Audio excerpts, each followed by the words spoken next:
Greetings, everyone. We are glad that you have taken time out of your schedule to join us. We have an awesome program in store for you. It will certainly be a treat. We are certainly hippopotamus glad and elephant happy that you've decided to be with us tonight. Certainly you could have been in any Zoom at this particular juncture. You could have been doing anything at this particular moment, but you decided to tune in to a very important conversation around the intersection of racial justice and climate justice. My name is the Reverend Vernon K. Walker, and I have the privilege of serving as the program manager of Communities Responding to Extreme Weather, and this is one of our final Climate Prep Week events. We have some slides to show you. We want to thank some of our partners before we delve into this awesome program. So, can we have the slides being shown up? Can we have the slides presented so we can show folks? This is Climate Preparedness Week. This is the final day of Climate Preparedness Week. While we wait for this slide, certainly we have many partners, but one of our key partners has been the Massachusetts Library and the Blue Marble Librarians, which I understand some of you are from various libraries. Can we go to the next slide? This has been a week of full events. Again, this is the final central event. There were lots of events happening during Climate Preparedness Week. And this is, again, one of the final central events. If you missed any of those other events, you certainly missed a treat. But don't worry, those videos we will display on our YouTube channel, and we will post them on social media. So you will have an opportunity to see the recording, and this is being recorded as well. And you are certainly in for a treat if you haven't checked out those other events. It'll certainly bless your socks off in terms of the amount of information that one can absorb. Can we go to the next slide? In fact, let's go to the slide where what CREW is about. So for you who don't know what CREW is a young grassroots program that works to build equitable, inclusive neighborhood climate resilience in New England through hands-on education, service, and planning. Can we go to the partner slide, please? That's our mission. And again, we have had a drove of partners working with us. This wouldn't have been possible without our partners and obviously without our panelists, our organizational partners. And this is the first time it is virtual. This is our third annual Climate Prep Week. And I'm just going to provide a little framing here because we're living in some very unique times. We're living in some very dark and difficult days, the likes of which we have never seen before. There are many injustices happening in our world today that manifest in the form of racism, sexism, ageism, classism, xenophobia, environmental devastation, and other forms of oppression. However, I believe that the preeminent social justice issue of our time is climate change. For those who may not know, climate change is defined as a change in the Earth's long-term global temperatures and weather pattern. The planet is in great distress because of climate change. The climate change crisis represents an urgent and existential threat to civilization. With an international consensus of scientists agreeing that humanity must drastically reduce greenhouse gas emissions by 45% in 2030 and reach net zero emissions by 2050 if the world is to limit global warming to 1.5 degrees Celsius without endangering the existence of human. We certainly know that from shifting weather patterns that threaten our food production to the rise in sea level that increases the risks of catastrophic flooding. The impacts of climate change are global in scope and unprecedented in scale. The effects are devastating in nature and dangerous in reality. Climate change is a defining issue of our time, and we are at a defining moment. If human beings don't take drastic action today, adapting to these impacts in the future will be more challenging and costly. Certainly, it was the African-American civil rights leader Benjamin Chavis who coined the term environmental racism in 1982. We know that the whole world will be impacted by the impacts of climate change, as we're seeing more hurricanes and more tornadoes and increased heat waves.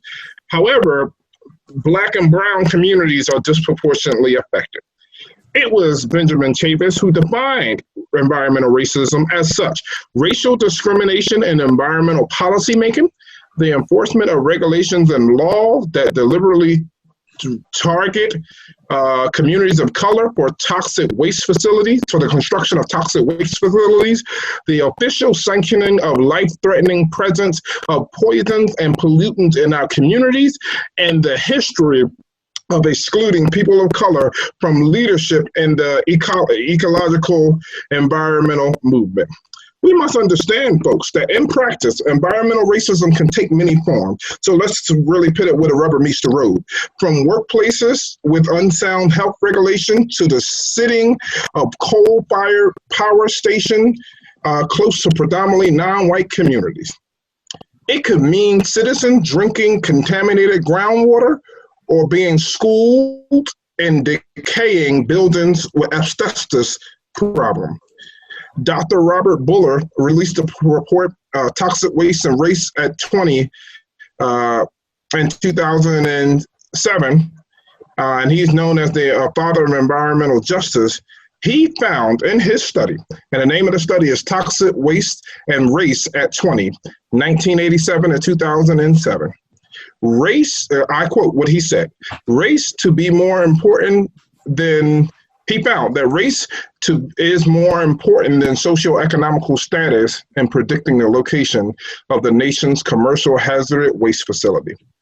He proved that African-American children were 5 times more likely to have lead poisoning from the proximity to waste than Caucasian children, while even Black Americans making $50,000 to $60,000 a year were more likely to live in polluted areas than their white counterparts making $10,000. It is interesting. In the UK, meanwhile, a government report found that Black British children are exposed up to 30% more air pollution than white children. And it is in that vein that we introduce our first speaker to provide some more context on racism. Certainly her life's work has attested to fighting for racial justice. It gives me great honor to introduce the Reverend Carleen Griffith-Sekou, who is a scholar and a public theologian and speaker, community organizer, and human rights activist, human rights advocate. She is active in the Black Lives Matter movement with a particular focus on the intersection of global nuclear abolition and demilitarization, housing, economic, gender, and healing justice, and the role of arts in cultivating Black futures. In addition, the Reverend has over 20 years of proxy in urban public health in areas of health equity, maternal and child health, and HIV and AIDS prevention, having earned a MPH from Boston University School of Public Health. She also holds a Master's of Divinity from Harvard University, where she studied religion, ethics, and transnational politics. Reverend Sekou is currently a PhD student at Harvard University, where her research intersects Afro-diasporic religion, ritual and performing aesthetics, transnational feminism, and political anthropology within social movements and in the public sphere. So it gives me great honor, and I'm hippopotamus glad to welcome her to the Zoom. So let's welcome her as she comes. I'm grateful for the invitation. Certainly glad to be here with Hager and the other wonderful folks who are enabling us to look as if we know it, at least me, to look as if I know what I'm doing in the age of Zoom. Can y'all hear me okay? Yes? Okay, wonderful. Hmm. Before I begin, again, thank you for this platform, this incredible and significant work. Um, and before I go any further, my charge is to talk about racial justice, and later with the compilation of presentations to really have dialogue around intersections. So I will focus and base my presentation on the current moment within a long array of social justice and racialized movements situated within the Black radical liberation struggle. Racial justice, as we have seen and know, is a human rights issue. And the moment that we're living in has made that crystal clear. What people of African descent who have struggled for racial justice since our arrival as cargo on these lands have known for over 400 years, many others are awakening to this reality. And so in this particular moment, however, it is the most profound global movement across borders and across communities that we have borne witness to date. Black and brown bodies have been disproportionately impacted by racial justice. And so how can we move forward towards a more perfect union? What reforms do we need to ensure that racial justice becomes a reality and not just a program adopted by diversity and inclusion campaigns, by a liberalist framework of those, particularly in this region, who have inherited a legacy of liberalism in rhetoric, liberalism in orientation, but at the core of the culture and the structure holds white supremacism in place, white hierarchies through geographic, environmental, cultural, racialized hierarchies. Environmental justice and climate change is, as I've said, a human rights issue. And humans have created the catastrophes that we now face. And these catastrophes have been and do impact those who are most vulnerable. And certainly along racialized and class lines and geography. There is an intersectional element to climate change, and racism, its offspring, is an offspring of these white supremacisms that intersectionality brings to bear, most likely. But when we look at geographies, when we talk about safe and habitable housing, when we talk about access to green spaces and air and optimal air quality, when we talk about densely packed communities that have poor access to transportation, we are able to see in this moment the fault lines that are brought to bear by pandemic, nonetheless, the COVID-19 pandemic. Who can access spatiality to observe social distancing? Who can afford to remain at home and Zoom into employment without losing access to income? Who can afford to be mobile and access spaces that are less densely populated or not rely so much on densely populated public transportation? These differentiations are made legible across racial and class and gendered lines when we think about those who are care workers, those who are service workers, These are class-based and certainly racialized and certainly gendered. Black and brown women, immigrant women often fill these spaces, particularly when we're talking about institutions of care like rehab facilities or elderly care facilities. Also, when we're talking about those whom a household relies on for employment. So the pandemic is a pandemic on top of a pandemic, right? It has exacerbated the pre-existing pandemic of racialization, racial hierarchy, white supremacism, but racism. Structural design and makeup of our environments and the infrastructure of environment shifts according to the racial and class-based makeup of these communities. I made not that long ago, it was something that came to mind. It was prior to knowing that I would be having this conversation and this is anecdotal, but it was just an observation that I made. It's not scientific, but I do pay attention, particularly when driving through certain communities. But as I was driving around Cambridge, I was actually, I live in Cambridge and I drive around Cambridge, and it's something that I observe regularly. And recently, communities that I frequent, actually in Roxbury, and I was going to Mattapan to do some shopping.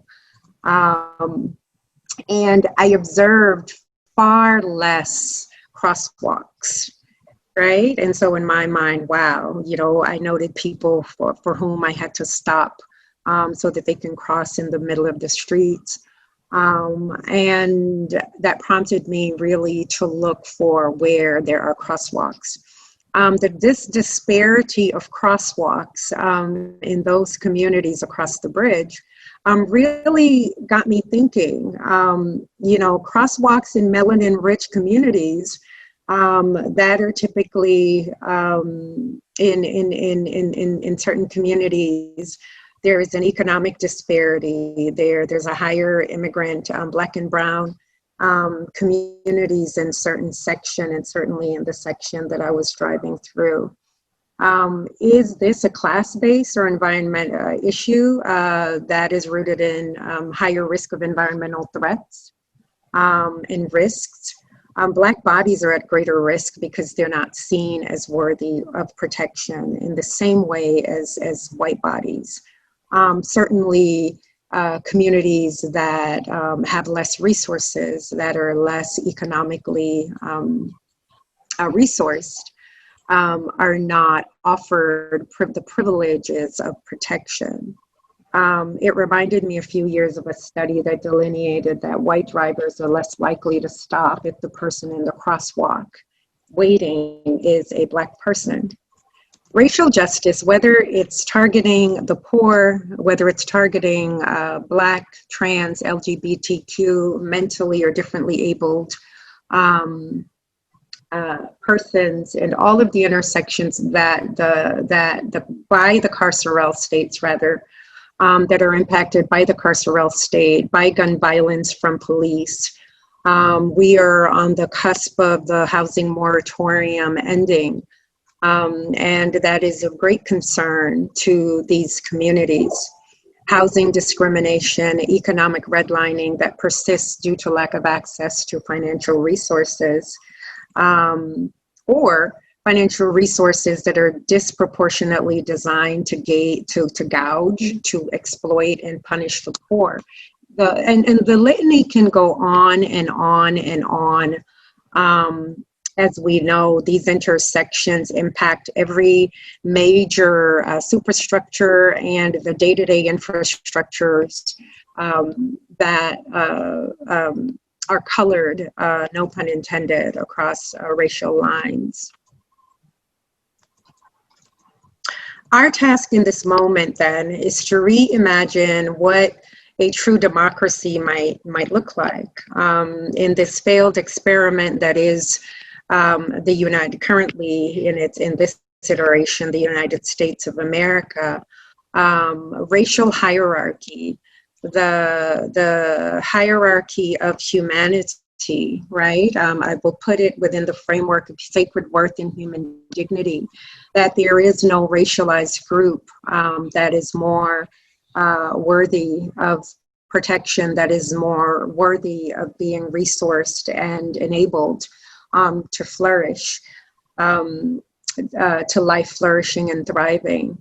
So racialized hierarchies ought not determine who has access to thriving and flourishing. These hierarchies, class-based, gendered, and also based on geography, as I'm sure will be highlighted later by my comrade.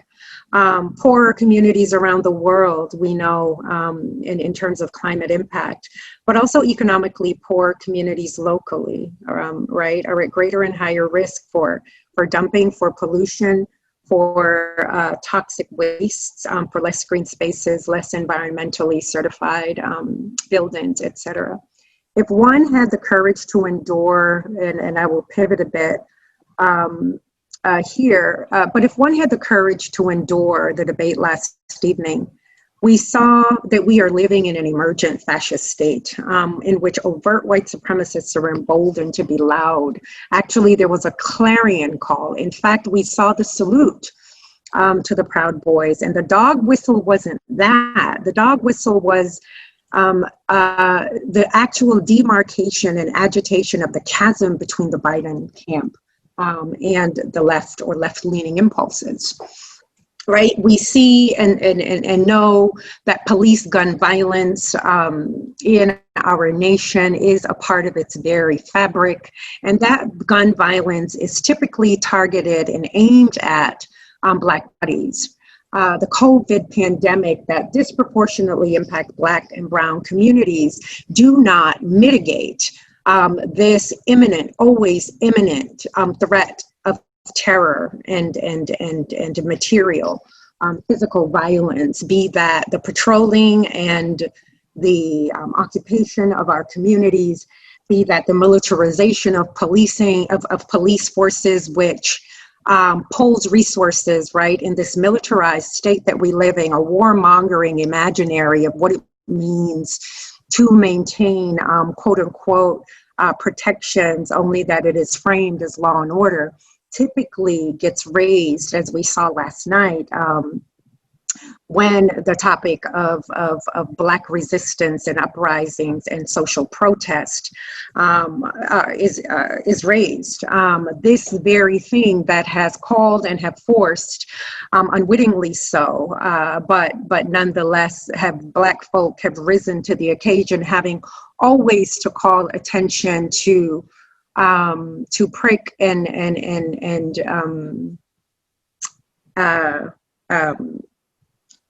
ignite a higher consciousness within the nation's imaginary.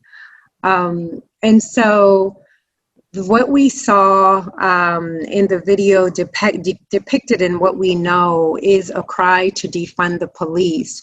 But to my earlier point, is that resources are being funneled into a war industrial complex, right? 53% of our tax dollars go into the war industrial complex.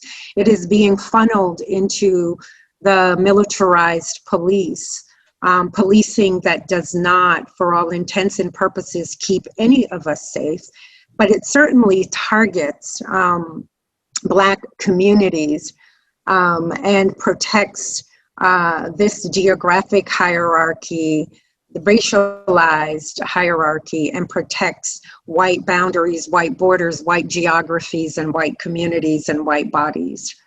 And certainly that is class-based. So the movement for Black lives more broadly, including the Black Lives Matter movement, including local groups like For the People, and other wonderful groups, the Mass Coalition Against Police Brutality, and I can go on and on to enumerate the continued uprising that we see locally and across the nation. And what I will do is end on Breonna Taylor. It was gripping that that video ended with George Floyd's precious little girl. But Breonna Taylor, as we know that the verdict, the decision was rendered regarding her murder in her own home, in her own bed.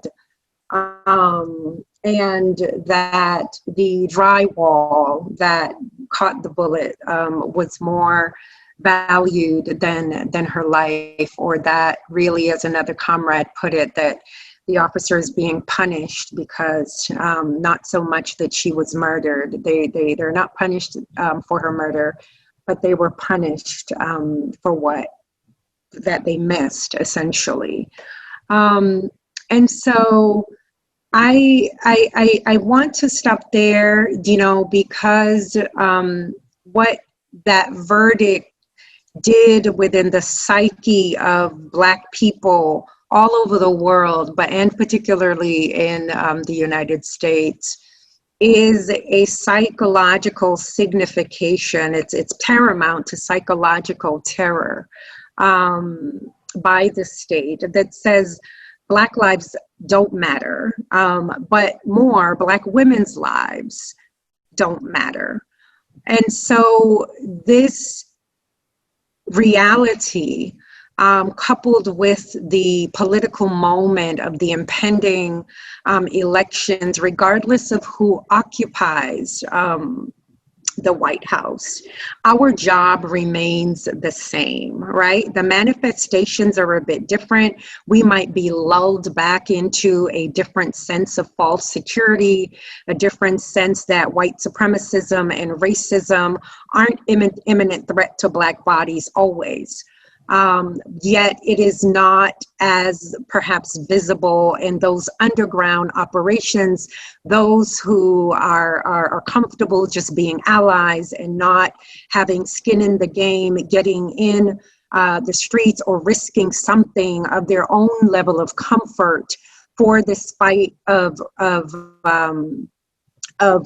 liberation. And until Black lives are free, then other lives, no other life is free, actually, because white supremacy lulls those who benefit from it into a false sense of a hierarchy within humanity, a false sense of security, a false sense of superiority, which only creates fragility, a certain kind of blatant ignorance and xenophobia that does not serve our broader higher selves for humanity, rather than being able to live in a world that can embrace the vastness of and the multiplicity of sacred worth of all human beings, and the contributions that we all have the capacity and really the need from one another, one another's capacity, that this new reimagined world that we fight for would bring. And so I will save what I think what we're imagining and how I think we can work together to rein in this new imaginary of not only a democracy, but a new way of being human, a new way of being interconnected, new modes of thinking, of being, of in community together in this struggle, this very dark uphill battle that we have. But we have seen catastrophe before.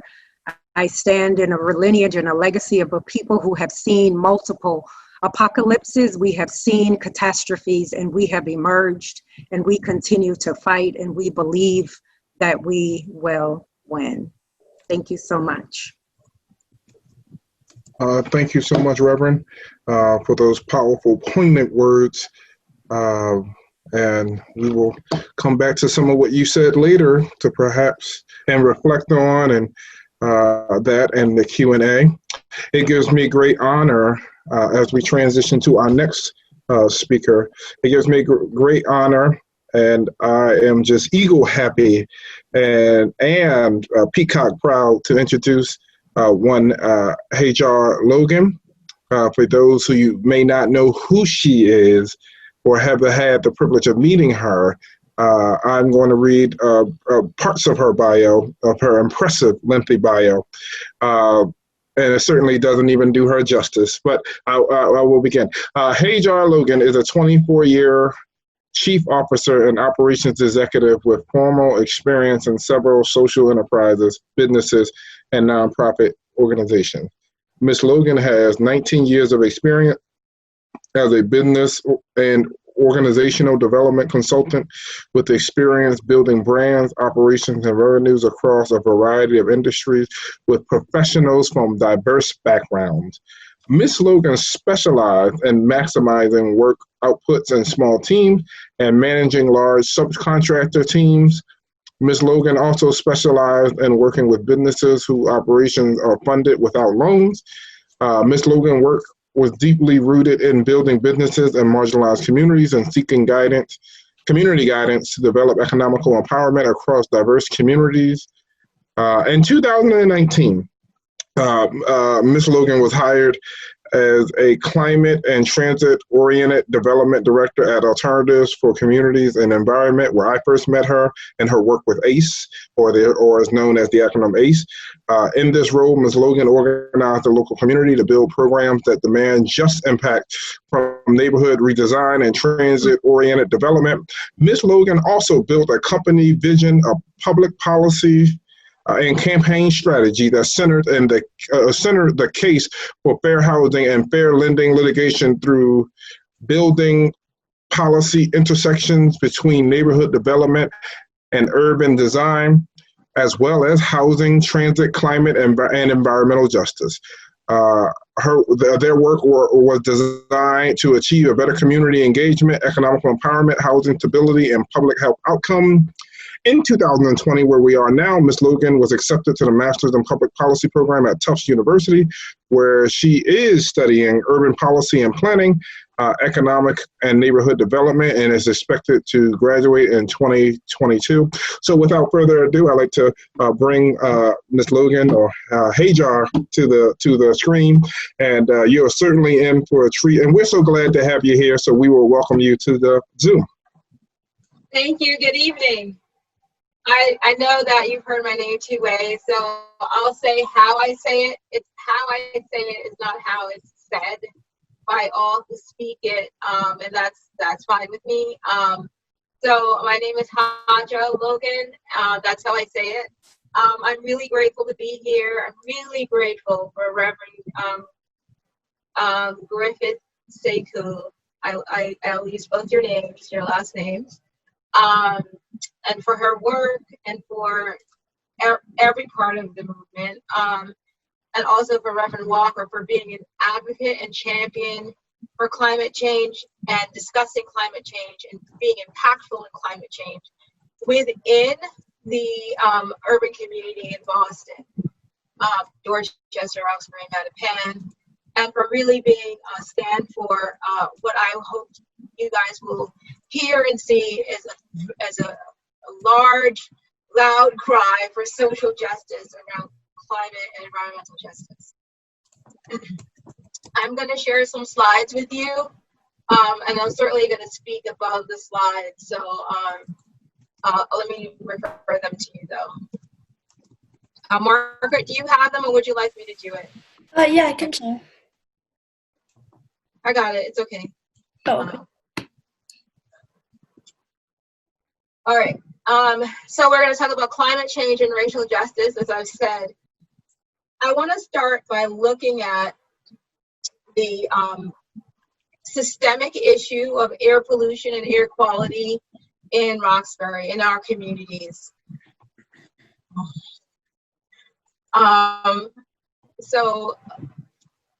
Okay, there we go. So the air quality in our neighborhoods is making us sick. Let me tell you a little bit about how sick. So the pollution that exists in Roxbury, the pollution that exists in bad quality days that we all have during the summer is not air pollution.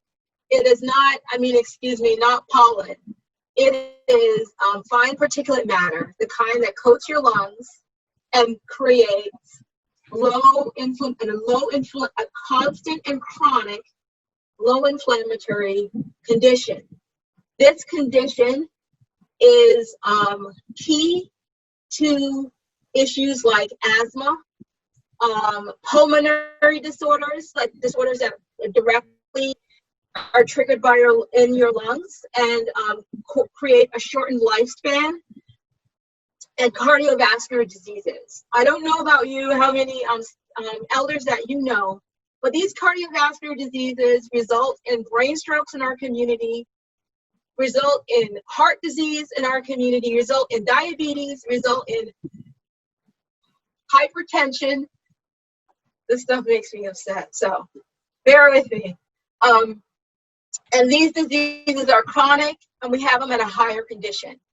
This is a systemic issue in Boston and in Massachusetts and in the nation.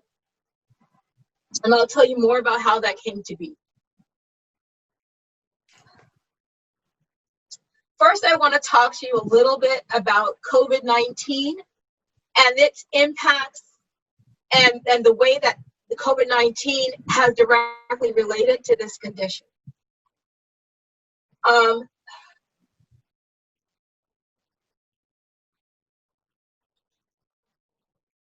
So COVID-19, as we know, has hit our community at a rate 2/3 higher and causes more deaths at a rate 2/3 higher than in other communities. When I say our communities, I'm referring specifically to African American, Hispanic, and Native American. And a lot of that impact is directly correlated with the existing air pollution conditions in our communities. In addition to that chronic inflammation, we have a heightened level of pre-existing conditions. And when we go to the hospital with COVID, we are less likely to get the same type of care and the same type of treatment. Now that sounds like a heavy statement, and I'll tell you why I've made it.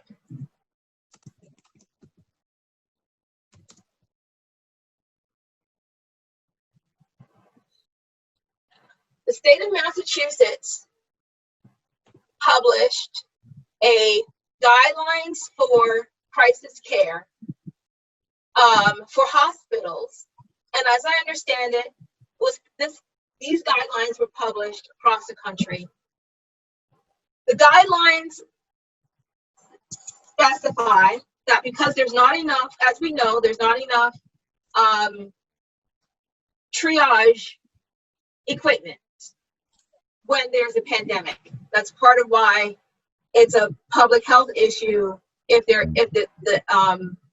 COVID becomes, there are too many cases at one time. The guidelines for the crisis continue, the guidelines for crisis care tell hospitals to create a triage team that evaluates people based on their longevity of life, how long they can live and how long they can live well. Once they show up in the hospitals with COVID, with that condition. These guidelines must disproportionately impact people in African American communities, must disproportionately impact Hispanics, and must disproportionately impact Native Americans, not because of the obvious reality that our lifespans, not because of the obvious reality, that we often have those pre-existing conditions, but also because our lifespans are 30 years shorter on average in cities. For instance, if you live in Lower Roxbury, you're expected to have a lifespan around 60 years. And if you live in Back Bay, you are expected to have a lifespan of 92 years. So I'm going to go to the next slide. I wanted to show you this because this is the actual document, and I actually posted it in chat so that you guys can read it through. So I've talked to you a little bit about the existing condition that happens right now. I saw a report that George Floyd tested positive for COVID.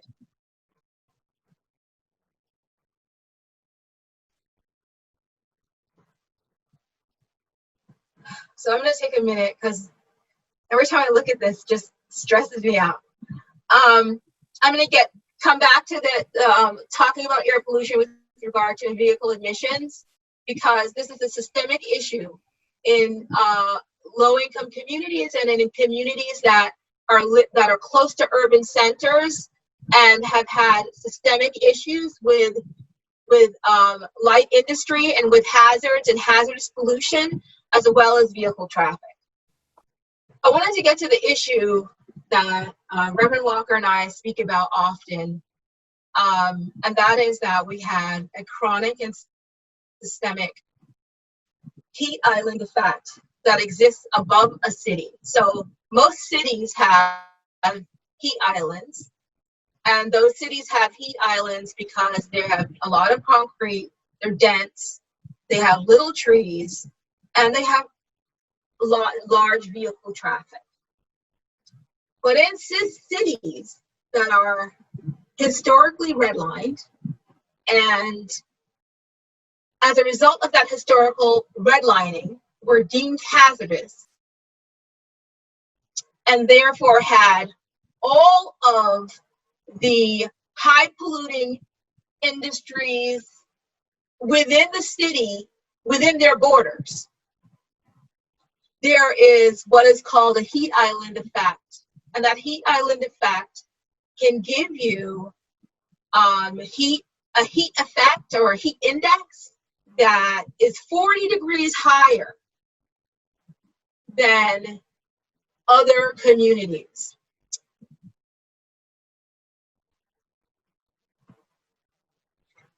In a heat wave, the heat is trapped by the pollution and it lingers, so there's no cool down effect at night. The longer the heat wave exists, the hotter the community gets, the hotter the heat index is.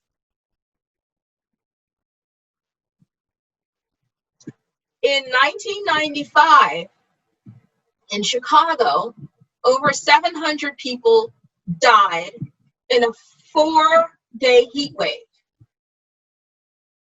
Death by heat wave is hard to see because it looks like kidney failure. Many people with pre-existing conditions die of kidney failure.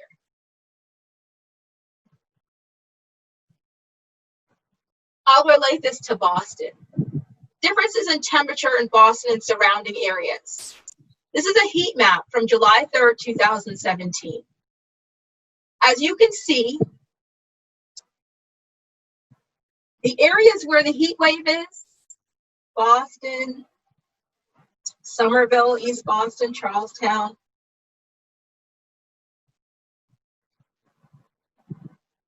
have an heat index of 139. And in cities where there are a lot of trees and less dense commute and traffic, the heat index is 64.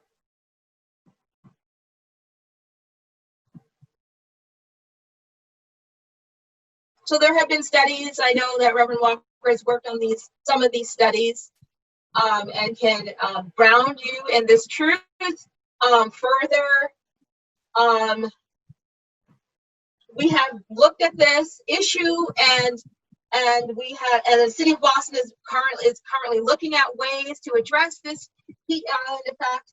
But those in the climate justice and environmental justice community want to make present that we as a community can work together to empower ourselves to take care of our seniors and to take care of our children. It is our responsibility, and we have the capacity to do it.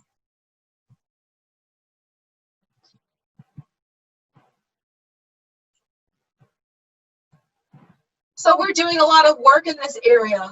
And I'll tell you a little bit about the work that we've been doing. So through advocacy and organizing, we have launched a program for around-the-clock air pollution monitoring. That's still, and some of it still exists in Roxbury today. These monitoring, and we want to be expanding this work. So these monitoring sites have expanded to Dorchester. There are 6 in the Massachusetts. We want to be expanding what they're tracking. So a lot of times, traditionally, climate justice organizers will limit tracking pollution to carbon dioxide, but that doesn't serve us. What serves us is tracking particulate matter and fine particulate matter that coats the lungs of our children. How many children do you know in this community that have asthma, right? We want to be looking for ozone and nitrogen dioxide and sulfur dioxide in all of our testing for air pollution and what matters in terms of how in terms of air pollution and the air pollution that's going to affect and impact our public health.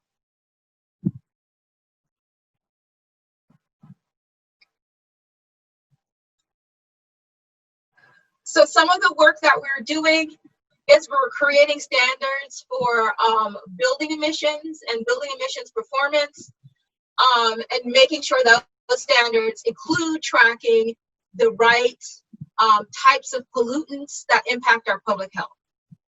We are also advocating and working on having the city put in all of their new buildings, which obviously they're building new buildings no matter what we do. Those new buildings need to be LEED Zero and Net Zero Passive House certified. When they are Passive House certified, that means they clean the air inside of them. So that when people are living in their building, they're not triggered by asthma.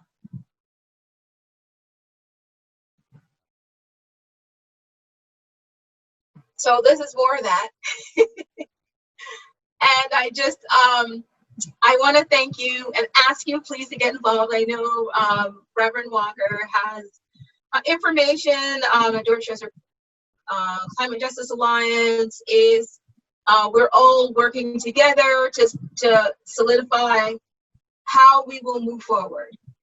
Thank you so much. And I don't know how much time we have left for questions, but I'm happy to take questions. Thank you. Thank you so much. And certainly didn't mean to mispronounce your name, but thank you. So thank you so kindly, for that enlightening presentation.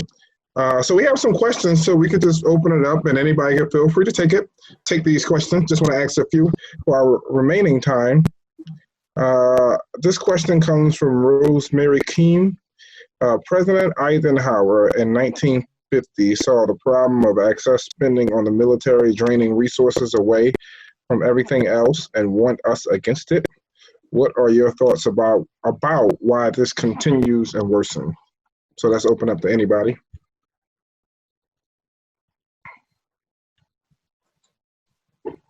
My response to that question is it's a matter of priorities.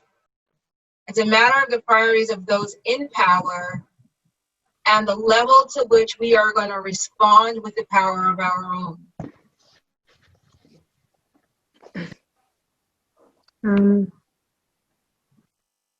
Yeah, I agree, and I think it's very difficult to detangle the identity of what it means to be the United States of America outside of militarism and waging war, right? This is at the very fabric and the core of nationalism in the United States. And so I think our task is to imagine and learn from other states who see the investment of resources, economic and otherwise, into the lives, sustaining, nourishing,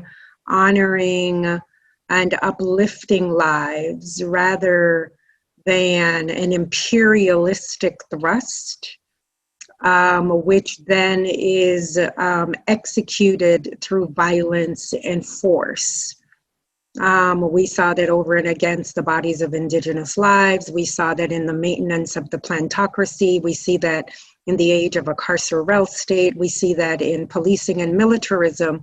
We see that in racialized geographic segregation that then demands that we use force, we use the mechanisms of violence to enforce this culture at home, but then also being an imperialist state with this false identity of manifest destiny, of needing to extract resources from abroad to maintain the insatiable thirst of capitalism, right? And thirst for blood of others to maintain this hierarchy. I think until everyday people who benefit from this identity say not in my name, say no more, we then will reimagine and vote differently. We will demand a different use of our tax dollars in an organized and mobilized way. I don't know that, I don't have, I'm sure there are other parts of this answer, but I do know that this is what it means to be the United States of America. It is to wage war, and it is to support the major corporations that are subsidized most. It isn't the poor that receives the most subsidies. It is the war industrial complex that receives, and its tangential industries that receives the subsidies when these resources ought to be redirected into sustaining lives and building up communities and creating communities of flourishing and having healthcare systems that are primarily prevention versus benefiting from dis-ease and disease, literally. And so these are all interconnected, I think. Thank you so much, Reverend. We have another question, and this is on the floor for anyone to answer, or both of you to offer thoughts if you like. Even though this one is mentioned to Hajar. The question is, someone asks, have you been following the potential loss of full growth trees on Melina Cass Boulevard, Roxbury, ? And then here's a statement, that's the question. And then the statement also is the improvements are to create bike lanes and maybe improve pedestrian paths, but placing new saplings that do not absorb the pollutants that the current trees do. You're on mute.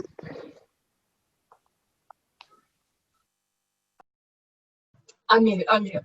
So yes, I have been following, and this is a part of the long-standing now tradition of attempting to drive a highway through Roxbury. So there are two issues here. The first is that the city was designed and planned so that 93, the highway, must send traffic through the inner city every day, whether or not highway system is obvious.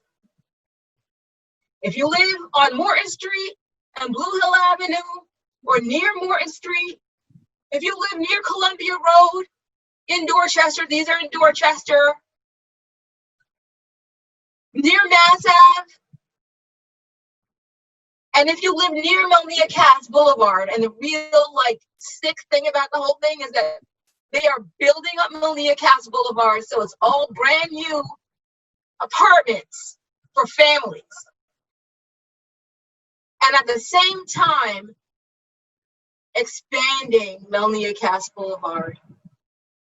And in expanding Melnia Cass Boulevard, cutting down trees that are mature, and replacing them with trees that no one will maintain.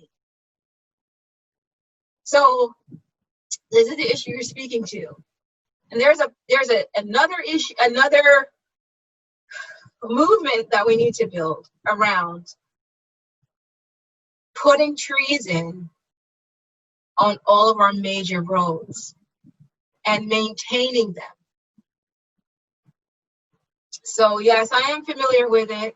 And I think that there is 2 road design plans that are related directly to Melnia Cass Boulevard, and a whole lot of money that people are trying to invest in doing that. And that is a fundamental part of the BPDA's plan to rebuild Nubian Square, Tremont Crossing, and that whole area.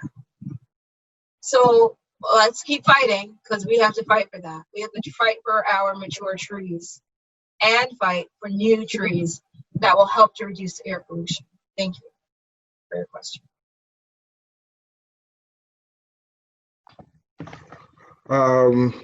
Unless there's an additional thought on that, if there isn't, I think this question, I think both of you could possibly tackle. I realize, this is from an attendee, I realize that there is a big Massachusetts, New England presence in the series of discussions that address the real inequalities in urban settings. What advice or counsel do any of the panelists have about climate and change induced inequities for the equality, I believe, of real justice issues on reservations and rural areas?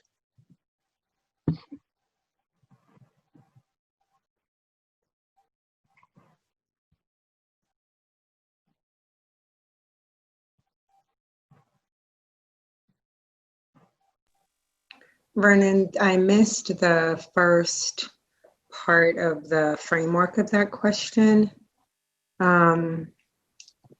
Would you repeat that, please? Sure. So someone said in the question and answer, they realized that there is a big Massachusetts/New England presence in the series of discussions that address the very real inequalities in urban settings.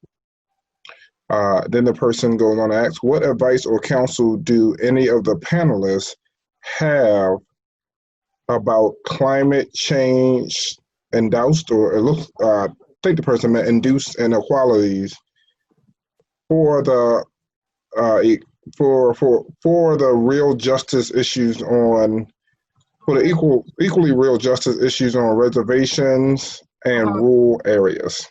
And that question is found in the chat. Okay. Thank you for reading that out for us. I appreciate it. We were getting it the first time. Reverend, do you want to take this question first? Go right ahead if you are ready to go.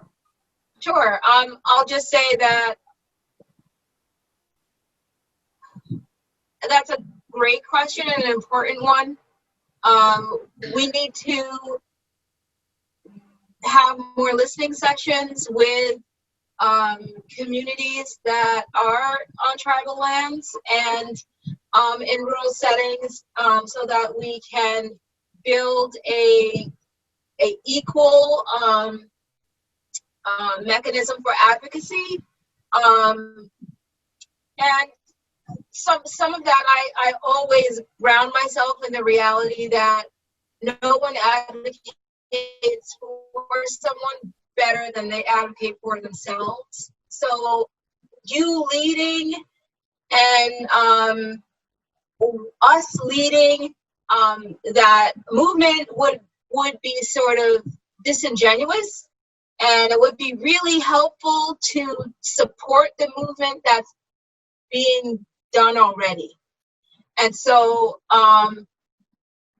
knowing that movement, having that movement share with us their asks and demands, and help us to listen with them and help us to build with them in a way that they are leading it and they are deciding it and they are moving it, would help us to support and champion it better. So I speak to people about the issues on Native lands, but I need to follow their movement, and their movement has to have demands for their movement. You know what I mean? Yeah, I think on the same line, we are in relationship with Indigenous communities who are doing great and wonderful work around their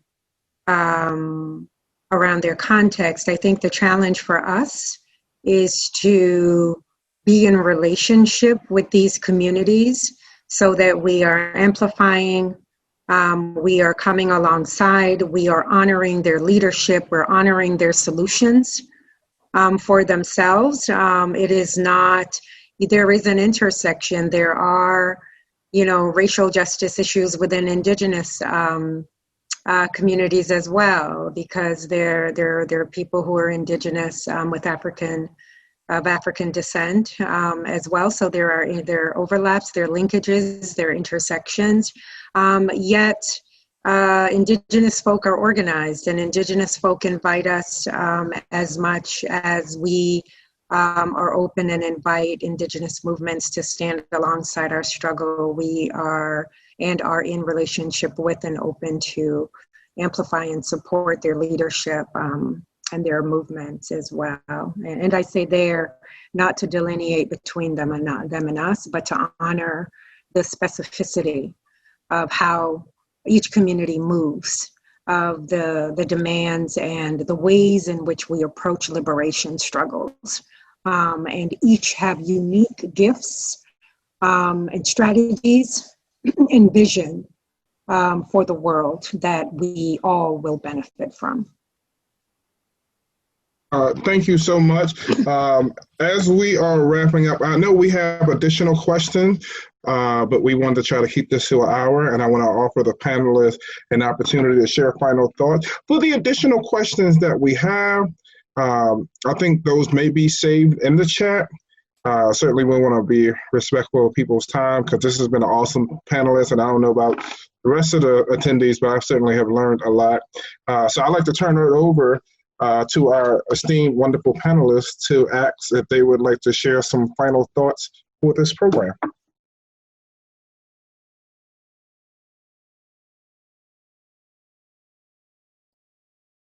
Yeah, I'll just say, stay tuned. I will connect with Reverend Walker, and we will follow up with you guys, but stay tuned and stay active and engaged.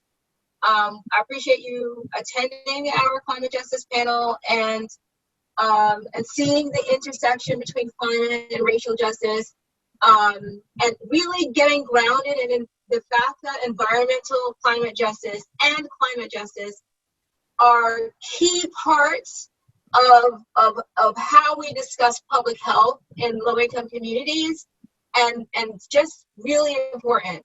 And then we love you to keep supporting all Black lives in every way. So we're fighting for our families, and we're fighting for the health of our communities and stability of our communities. So any support that you can give us, very important. And connect with Reverend Walker, and I'm supporting him, and we're working together. So let's see how this works with all of us. Thank you. Yeah, and I'd like to thank you again, Reverend Walker, to my esteemed colleague, Comrade Hajar. It is truly an honor, and I've learned so much from you and look forward to continuing to build. And thank you to everyone who have tuned in. I think what I also want to say, and it bears repeating, racial justice and climate justice from my sort of area in this is not a spectator sport. It requires all hands on deck in the movement that we are currently in. And it is true that communities that are closest to the problem have a better sense of what the needs are and how to speak differently into the ecosystem around solutions that have not been generated in all of these years from dominant cultures, modes, and ways of thinking, and frameworks, ways of being in the world, right? And so take that very seriously, while at the same time, the call to action has to come from the inside. You have to be moved and compelled and recognize that if you're not a part of creating the solutions that we need and taking the risks for imagining a new world, then you are a part of the problem. We are a part of the problem. And so put that call to yourself, roll up your sleeves, get busy wherever you feel called and purpose, and let's get to work from in the streets to the boardroom, your homes, your neighborhoods, your geographies, your zip code, your churches, your places of faith, but certainly pay attention to those who are driving and shaping the discourse in the street and pushing us towards a world that's sustainable and livable for all of us to flourish in and live into our power in full dignity. Thank you all so much, and I look forward to continuing being in relationship and conversation. Thank you so much. Thank you both. Thank you to all the attendees. This isn't the only conversation. We hope to continue to build on this dialogue as these problems don't go away. They don't go away after Election Day.